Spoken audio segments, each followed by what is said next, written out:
আজ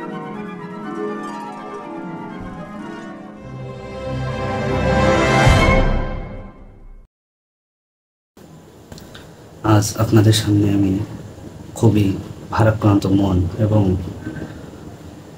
দুইটা দাবি। একটা হচ্ছে যারা আন্দোলন দিচ্ছে তাদের জন্য আমার একটা দাবি আছে তাদের কাছে, এবং আরেকটা দাবি হচ্ছে সাধারণ জনগণের কাছে। দাবি নম্বর 1 হচ্ছে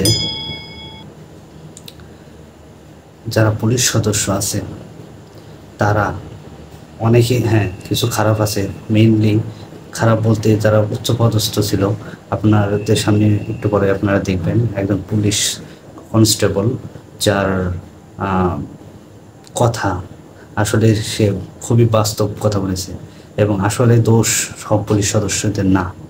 কিছু পুলিশ সদস্য আছে যারা দোষী, একমাত্র যারা দোষী তারা খুনের সাথে জড়িত, যারা সরাসরি খুন করেছে তাদেরকে অবশ্যই বিচারে আনা উচিত এবং বিচারে আনা হবে। কিন্তু বাকি তার মানে এই না যে একটা থানায় যারা আছে সবাই একসাথে ধরে সবাইকে খুন করে দেওয়া, এটা না।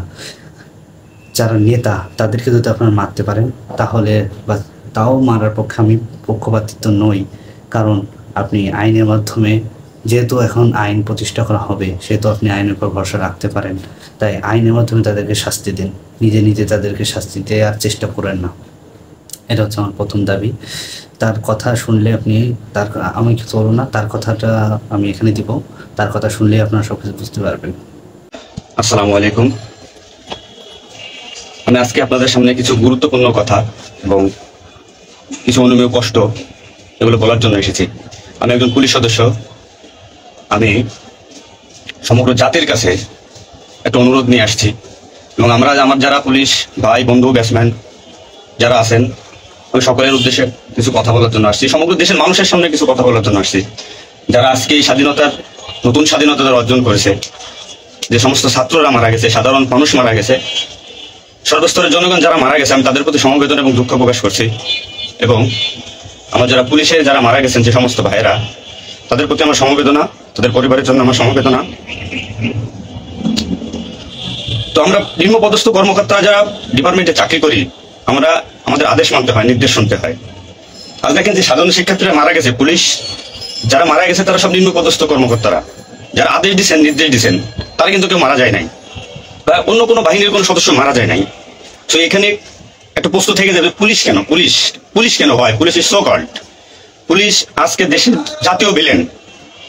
এই পুলিশ সর্বপ্রথম ৭১-এর মুক্তিযুদ্ধের সময় রাজারবাগ বাহিনীর বিরুদ্ধে প্রথম কাউন্টার অ্যাটাক রাজারবাগ থেকে দিয়েছিল। আর সেই গৌরবময় ইতিহাস উজ্জ্বল পুলিশের আর জাতীয় ভিলেনে পরিণত করেছে কিছু স্বার্থন্বেষী মহল। আমাদের পুলিশের কিছু স্বার্থবাদী পুলিশ কর্মকর্তারা যারা বড় বড় চেয়ারে বসে, বড় বড় জায়গায় বসে আমাদেরকে ব্যবহার করে তাদের স্বার্থ উদ্ধার করছে। আজ এতগুলো মানুষ মারা গেছে। আমি একজন পুলিশ, এর বাইরে আমি একজন ছাত্র ছিলাম, পড়ালেখা শেষ করে আমি চাকরিতে ঢুকছি। এটা আমার অপরাধ না। আমার ডিপার্টমেন্টকে পরিচিত করছে, এটা অপরাধ। আমি একজন সন্তানের বাবা, আমার 2 বছর বয়সে একজন সন্তান আছে। তো আমি একজন বাবা হিসেবে আমি মেনে নিতে পারি নাই। আমার ভাইরা মারা গেছে, তা ছোট ছোট ছেলেমেয়েরা বলতেছে আমার বাবা কই, আমার বাবা কই। এগুলো মেনে নেওয়া যায় না, এগুলো কোনো মতেই মেনে নেওয়া যায় না। যারা সাধারণ মানুষ মারা গেছে তাদের পরিবারের কি অবস্থা? আজ আমার পুলিশে যেখানে পাচ্ছেন সেখানে নির্মমভাবে মৃত্যুবরণ করতেছে, পিটিয়ে মারতেছে। এর কারণ কি? আজ আমাদের কিছু সত্যান্বেষী বড় মহলের অফিসারদের কারণে। তারা বিভিন্ন লোকের তোষামতি করে, বিভিন্ন পর্যায়ে আমাদের ঘাড়ে বন্দুক রেখে তারা মনে করেন দিনের পর দিন আমাদের নির্যাতন করে মানুষের বিরুদ্ধে লেলাই দিছে। হাজার হাজার কোটি টাকার মালিক হয়ে তারা এখন টাকা দিছে। এই মৃত্যুর ভাই, পুলিশ মৃত্যুর ভার কে নেবে? পুলিশের মৃত্যুর বিচার হবে না বাংলাদেশে, আমি জানি। কিন্তু যারা এই নির্দেশদাতা, যারা এই নির্দেশ দিয়েছেন, তাদের প্রত্যেকের বিচার হবে। এবং চিহ্নিত যেসব পুলিশ অফিসারের পুলিশ ডিপার্টমেন্টে আছে তাদের অবিলম্বে প্রত্যাহার চাই এবং তাদের বিচার চাই, যারা নির্দেশ দিয়ে সাধারণ মানুষকে খুন করাইছে পুলিশকে দিয়ে। আচ্ছা, এতগুলো পুলিশ মারা গেছে, এই সম্পূর্ণ দায়ভার এই ডিপার্টমেন্টের অফিসারদের নিতে হবে। কোন অফিসার দেখছেন রাস্তায় মারা গেছে? মারা যায়নি। তারা নির্দেশ দিয়ে সরে গেছে, পুলিশকে সামনে ঠেলে দিয়ে। এটা হত্যাকাণ্ড। এই হত্যাকাণ্ডের বিচার আমি চাই, সমগ্র পুলিশ ডিপার্টমেন্টের এই হত্যাকাণ্ডের বিচার চাই। অবিলম্বে সব দুর্নীতিবাজ পুলিশ কর্মকর্তাদের অব্যাহতি দিয়ে তাদের শাস্তির আওতায় আনতে হবে। এই পুলিশ হত্যার দায়, এই পুলিশ হত্যার বিচার তাদের দিয়ে করতে হবে। আমি জানি না আমার এই কথা বলাতে আমার কি হবে না হবে, আমি সে পরোয়া করি না। আমি শঙ্কিত সেই পরিবার নিয়ে, যারা মারা গেছে, তাদের ফ্যামিলি, তাদের বউ বাচ্চাগুলো এতিম হয়েছে। সাধারণ মানুষ মরেছেন, আমি তাদের থেকে ব্যতীত। নির্মমভাবে অত্যাচার করছে। এগুলো মেনে নেওয়ার মতো না। আমি সবাইকে অনুরোধ করব, আমার ভাই বন্ধু যারা আছেন, আমি কোনো উস্কানিমূলক কথা বলতে এখানে আসি নাই, আমি এখন সত্যি বাস্তব কথা বলতে আসছি। আমি আমার কষ্টের সঙ্গে বলতে হয়, আমি একজন পুলিশ পরিবারের ছেলে। আমার বাবা ডিউটিরত অবস্থায়, অন ডিউটি অবস্থায় 2012 সালে মারা গেছেন। আমি পরিচয় দিতে পারছি মানুষের কাছে, আমি একজন পুলিশের সন্তান। আমার ছেলে মেয়ে কিভাবে পরিচয় দিবে তাদের সহপাঠীদের কাছে যে আমি, আমার বাবা একজন পুলিশ? কিভাবে পরিচয় দিবে? সিসি করবে আজ মানুষের কাছে, জাতির কাছে, সমগ্র পৃথিবীর কাছে মানুষ আজকে ভিলেন রূপে পাবলিক পরিচয় হয়ে গেছে। এই মানুষগুলো, এদের মৃত্যুর ভার, পুলিশ হত্যার ভার ডিপার্টমেন্টের সর্বোচ্চ পর্যায় থেকে সর্বনিম্ন পর্যায়ে এর সাথে যারা জড়িত ছিলেন তাদের দেওয়া লাগবে, তাদের এগেনস্টে হবে। প্রত্যেকটা পুলিশ সদস্য আজ বাইরে বেরোতে ভয় পাচ্ছে, মৃত্যুর ভয়। এখনো অনেক জায়গায় আমি নিউজ পাইলাম সকালবেলা, অনেকে পুলিশ মরে গেছে, তার কোনো হদিস নাই। এখন অনেক আটকা আছে, সবাই প্রাণ ভয়ে, আজ পুলিশ প্রাণ ভয়ে লুকাচ্ছে। কিসের জন্য? আপনাদের কারণে, আপনাদের স্বার্থ উদ্ধারের কারণে পুলিশকে ব্যবহার করছেন প্রত্যেকটি ক্ষেত্রে। এটা আর কেউ মেনে নিতে পারলো, আমি ব্যক্তিগতভাবে মেনে নিতে পারবো না। প্রত্যেকে দায়ভার নিতে হবে আপনাদের। আজ নির্বিকারে যতগুলো মানুষ মারছেন, আজ এই মৃত্যুর সামিল আমি থাকতে পারতাম। চিহ্নিত করে করে বিচার হবে আপনাদের। পুলিশ কর্মকর্তারা যারা আছেন এর সাথে জড়িত সবার বিচার হবে, বিচার করতে হবে। কেউ না করুক, আমি করবো।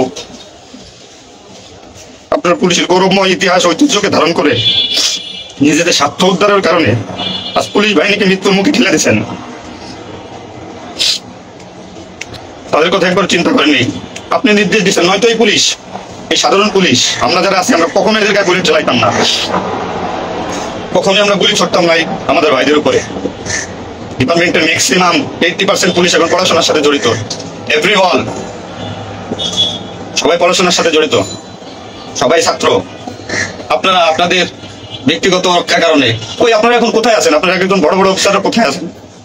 বের হয়েছেন, নামেন পুলিশের সামনে, পুলিশের সিকিউরিটি দেন, দেশের মানুষকে সিকিউরিটি দেন। আপনাদের হাতে পুলিশ বাহিনী ক্ষতিগ্রস্ত, বিপর্যস্ত, বৈষম্য সৃষ্টি করছেন আপনারা। আপনারা প্রতিটা ক্ষেত্রে পুলিশের সাথে পুলিশের বৈষম্য সৃষ্টি করে দিয়ে গেছেন। যে যার মন গড়া কথা দিয়ে এটাই আইন, এটাই নিয়ম, এটাই শিখাইছেন পুলিশ ডিপার্টমেন্টকে। এগুলো হবে না। আপনারা যে যেখানে যান না কেন পালাইয়ে, যেখান থেকে পলাই যান, এই পুলিশ আপনাকে খুঁজে বের করবে। এই মৃত্যুর দায়ভার আপনার নিতে হবে। সত্য কথা বলাতে অনেক পুলিশের চাকরি খেয়ে দিয়েছেন আপনারা। আপনারা সুযোগ পেয়ে স্বার্থের কারণে অনেক পুলিশকে বলে পুলিশ ডিপার্টমেন্ট থেকে বিতাড়িত করছেন। তাদেরকেও পুলিশ ডিপার্টমেন্টের প্রয়োজন। আপনাদের স্বার্থের শিকার তারা, আপনাদের স্বার্থের বলি তারা।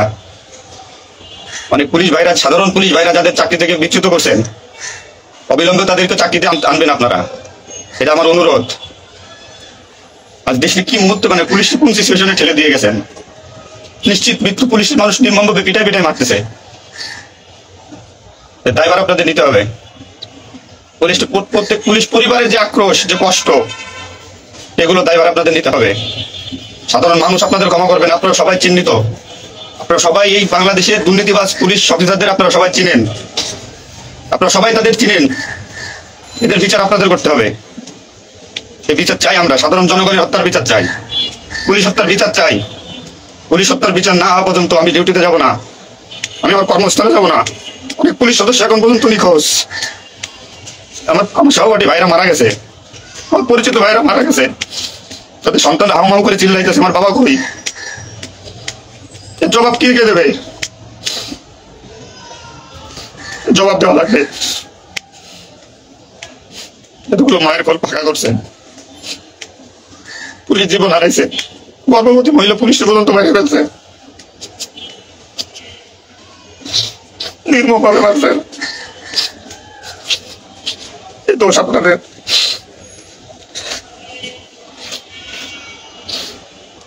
চাকরির ভয় নাই, চাকরি যাই চাক ভিক্ষা করে খাবো, নির্যাতনা পারবো না।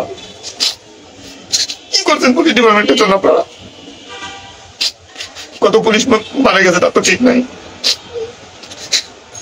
বিচার হবে, বিচার আমি করবো, কেন করবো? পুলিশ ডিপার্টমেন্টে প্রত্যেকটা সেক্টরে দুর্নীতি। আমি পুলিশে আমার কোনো কাজের জন্য আমাকে অর্থ দিতে, টাকা দিতে হয়। এতে নির্লজ্জতার কি করবো আমি? সাধারণ মানুষ দূরের কথা, আমরা কোনো পুলিশের কাছে সহযোগিতার জন্য গেলে তারা আমাদেরকে মূল্যায়ন করে না, কোনো কাজে হেল্প করে না, কোনো কিছুতে সুবিধা দিতে চায় না। আজ ডিপার্টমেন্টে বৈষম্য সৃষ্টি করে থেকে গেছেন আপনারা। এত কিছু দরকার হয় কেন আপনাদের?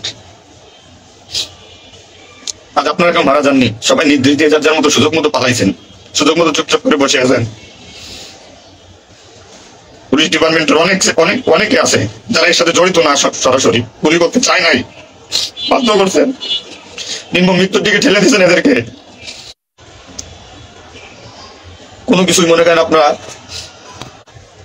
তো নতুন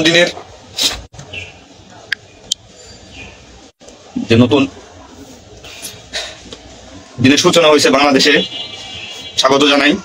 আমি কোন রাজনৈতিক দলের পরিপক্ষ না, আমি আজ পুলিশ। যে সরকারি আসবেন আমি সেই সরকারের গোলামি করতে হবে আমার। দেশের মানুষের জন্যই পুলিশ, আইন শৃঙ্খলার জন্যই পুলিশ, সাধারণ মানুষের জন্যই পুলিশ। তুমি পুলিশ আজকে কেন আতঙ্কের নাম হবে? পুলিশ মানুষ থেকে আজ কেন দূরে থাকবে? দিন শেষে পুলিশ মানুষ, পুলিশ কারো স্বামী, কারো বাবা। এটা চিন্তা করবেন। ডিপার্টমেন্টের যে সমস্ত অসাধু কর্মকর্তারা আছেন প্রত্যেকটা সেক্টরে শিক্ষা নেন, বিশেষ করে যারা আসছেন ঊর্ধ্বতন কর্মকর্তারা শিক্ষা নেন। আজ আপনাদের স্বার্থের কারণে, আপনাদের কারণে আজ ডিপার্টমেন্টের এই অবস্থা। তছনছ হয়ে গেছে পুলিশ ডিপার্টমেন্ট। কথা বলার মতো কোনো ওয়ে নাই, কথা বলতে পারতেছি না। আমি তো বেঁচে আছি, তারা মারা গেছে কি নির্মম ভাবে মারা গেছে, মেরে ফেলছেন আপনারা। আমি শুধু পুলিশ বাহিনীরা যারা আক্রান্ত করছেন আপনাদের বিচার করব, আপনাদের বিচার হবে, সবকিছু দায়ভার আপনাদের। ঘুমাইতে পারি না এই কয়দিনে, ভয়তে, চিন্তায়। মারা যাওয়া পুলিশের ছেলেমেয়েরাও চিৎকার করে বলতে আমার বাবা কই। সহ্য করার মতো না, মানুষ হিসেবে সহ্য করার মতো না। তো পরিশেষে একটা কথা বলবো, আমার যারা ডিপার্টমেন্টে আছেন, চাকরি করতেছেন করেন, সমস্যা নাই, চাকরি ছাড়ারও দরকার নাই। শুধু বিবেকের কাছে একটু প্রশ্ন করেন যে এরা আমাদের কিভাবে আমাদের ব্যবহার করছে ডিপার্টমেন্টে। যে সরকারি আসুক, আপনাদের কাছে অনুরোধ, যে আসুক ভাই, দেশে সরকার নাই আসুক, পুলিশ থাকুক আর না থাকুক তাতে কিচ্ছু আসা যায় না। তো আমার একটা দাবি, একজন পুলিশ হিসেবে, একজন পুলিশের সন্তান হিসেবে, ডিপার্টমেন্টের ঐতিহ্য যারা নষ্ট করছেন, পুলিশের সুনাম যারা নষ্ট করছেন, এদের বিচার চাই আমি, 100% বিচার চাই। পুলিশকে যারা মুখোমুখি করে দিয়ে সন্ত্রাসী বানাইছেন, নির্বিকারে পুলিশ মারাইছেন, এই নির্দেশদাতাদের বিচার চাই আমি। এবং দেশের আইন শৃঙ্খলা পরিবেশ নিয়ন্ত্রণে আনতে সর্বপ্রথম পুলিশ বাহিনীকে সুশৃঙ্খল করতে হবে। আমি অনুরোধ সবার কাছে যে আপনারা পুলিশকে খারাপ চোখে দেখবেন না। যে আমরা যারা নিম্নপদস্থ কর্মকর্তারা আছি, যারা চাকরি করতেছি, আমরা আদেশের গোলাম। আমাদের যেভাবে আদেশ দেয়, যেভাবে নির্দেশ দেয়, আমরা ওইভাবে কাজ করি, ওইভাবে আমাদের চলতে হয়। যে ভীতি, না মানলে চাকরি চলে যাবে, যাক, এই চাকরির প্রতি আর এখন কোনো নাই। তবে আমার ডিপার্টমেন্টে যে সমস্ত ভাইরা মারা গেছে, সাধারণ মানুষ যারা মারা গেছে, তাদের আমরা ফিরে পাবো না, হয়তো পাবোই না। তো আমার একটা অনুরোধ, আগে পুলিশ বাহিনীটাকে সুশৃঙ্খল করুন, আইন শৃঙ্খলা সুশৃঙ্খল করবেন। এবং আপনারা যারা সাধারণ মনে করতেছেন পুলিশ ঘৃণিত, পুলিশ অপরাধী, হ্যাঁ পুলিশ অপরাধী, পুলিশ অপরাধ করছে তার চাকরি বাঁচানোর জন্য, এবং তার মাসুল পুলিশকে দিতে হয়েছে জীবনের বিনিময়ে। আপনারা দয়া করে পুলিশকে খারাপ বলবেন না। পুলিশের প্রতি অনেক, পুলিশ আপনাদের শুভাকাঙ্ক্ষী। এবং বাংলাদেশটার বর্তমান পরিস্থিতির উপরে আমি একটা কথাই বলবো, সর্বস্তরের মানুষকে দেশটাকে আবার সুন্দরভাবে গড়তে হবে, এটাই সবচেয়ে বড় কথা। ফার্স্ট অফ অল এটাই হচ্ছে বাস্তবতা। দেশটাকে আমরা সবাই মিলে গড়বো। এবং পুলিশ বাহিনীর আপনারা যারা পুলিশে আছেন, আপনারা সুশৃঙ্খল হন, মানুষের প্রতি আনুগত্য হন এবং শিক্ষা নেন। এত বড় একটা স্বাধীনতা না হইলে এটা মানুষ কখনো বুঝতো না, বা আমরা পুলিশরা বুঝতাম না যে আমাদের অর্জন কি, আমাদের মানুষের আস্থা কি আমাদের উপরে, বা আমাদের কি করা উচিত। আপনার সবার কাছে অনুরোধ থাকবে, আমার পুলিশ ডিপার্টমেন্টের প্রত্যেকটা সেক্টরের বন্ধু বান্ধব, সিনিয়র জুনিয়র যারা আছেন, আপনারা শিক্ষা নেন, নতুনভাবে পুলিশ ডিপার্টমেন্টটাকে গড়েন, মানসিকতা চেঞ্জ করেন, এবং পুলিশ ডিপার্টমেন্টে যারা আপনাকে ব্যবহার করবে, যারা স্বার্থের জন্য ব্যবহার করবে, তাদের সরাসরি ধরিয়ে দেন, সরাসরি ধরিয়ে দেবেন।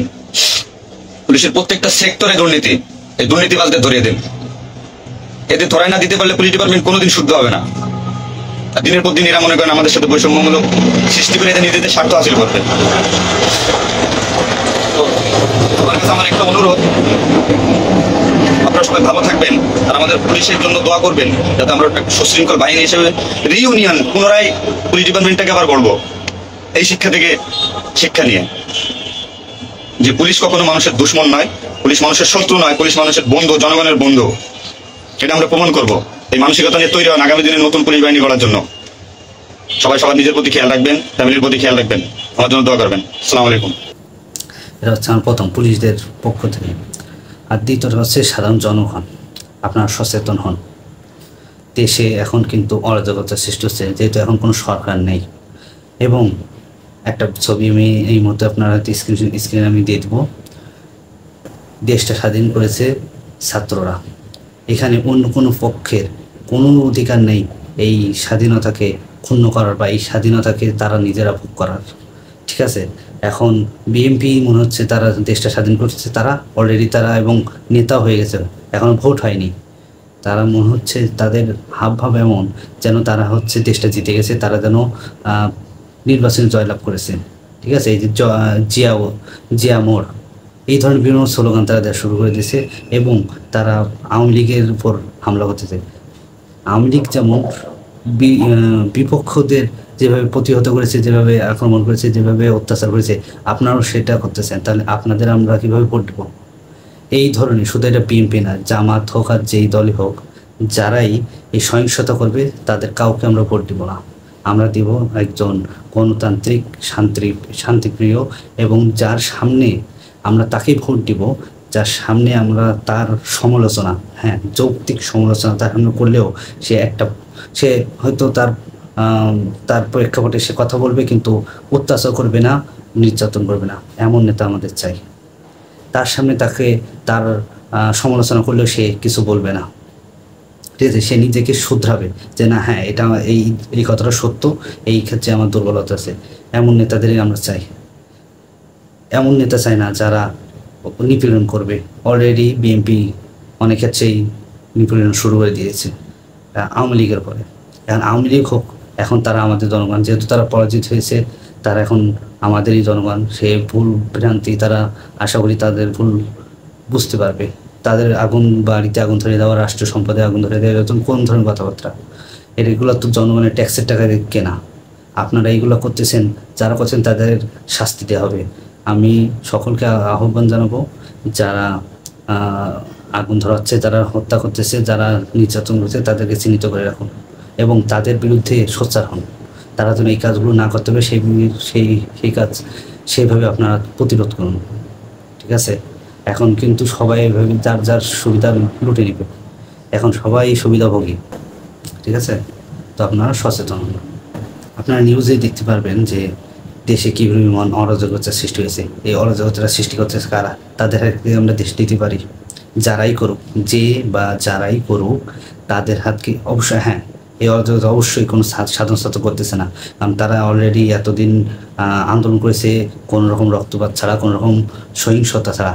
তারা এই কাজ করতে পারে না। কোনো ছাত্র করে, এটা মেনে নিতে পারবো না। এটা অবশ্যই কোনো না কোনো রাজনৈতিক দলের মতাদর্শীরা এই কাজ করতেছে। কারা করতেছে আমি যেহেতু তাদের তথ্য প্রমাণসহ তাদের আমি চিনি না, সেহেতু আমি বলতে পারবো না। কিন্তু যারাই করুক তাদেরকে আপনারা প্রতিরোধ করুন। প্রত্যেকটা এলাকায়, যে এলাকায় যারা সহিংসতা করছে সেই এলাকার লোক সচেতন হন। দেশটা মগের মূলক হয় নাই। ঠিক আছে, দেশ স্বাধীনতা রক্ষাচ্ছে, স্বাধীনতা অর্জনের চেয়ে স্বাধীনতা রক্ষা করা কঠিন।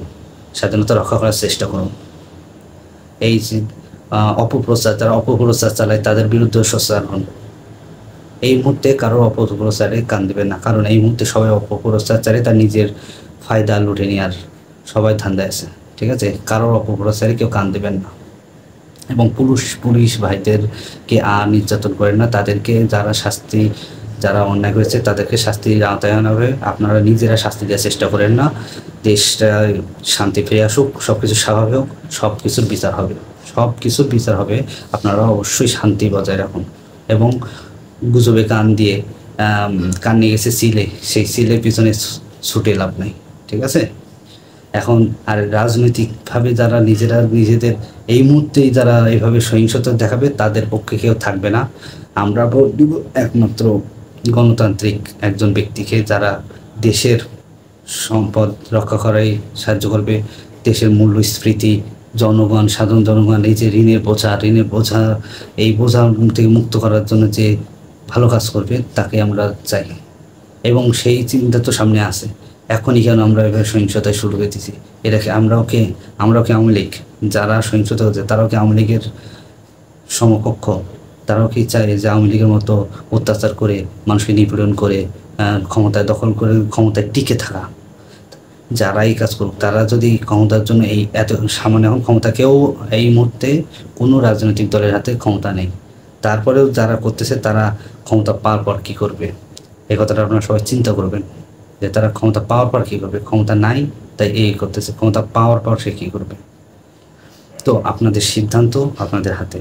ভুল সিদ্ধান্ত আমার পুরো দেশবাসী ভুগবে। আপনাদের ভুল সিদ্ধান্ত পুরো দেশবাসী ভুগবে। সঠিক সিদ্ধান্ত নেবেন এবং গুজবে কান দেবেন না। এই মুহূর্তে আন্দোলনকারীর পক্ষ থেকে বলা হয়েছে যে আপনারা সবাই সংযত হন। আপনারা অনেকেই সেটা হয়তো মানতেছেন না, বা যারা মানতেছেন না তাদের বিপক্ষে আপনারা চান যে আপনার দেশের উপর সম্পদ নষ্ট করার কে? এইগুলো সরকারে জনগণের, একজন রিক্সাওয়ালারও ট্যাক্সের টাকা দিয়ে এইগুলো কেনা, সেই রিক্সাওয়ালার টাকা দিয়ে কেনা জিনিস সম্পদগুলো আপনারা নষ্ট করতেছেন। কী অধিকার আছে? আর আইন নিজের হাতে তুলে নেওয়ার কোনো মানেই হয় না। এই মুহূর্তে না হোক, ভবিষ্যতে প্রত্যেকটা সন্ত্রাসের এবং প্রত্যেকটা অন্যায়ের বিচার করা হবে। তাহলে আপনারা এত তোলাকির জন্য বাঙালি জাতি এইভাবে সবসময় ভুল করে।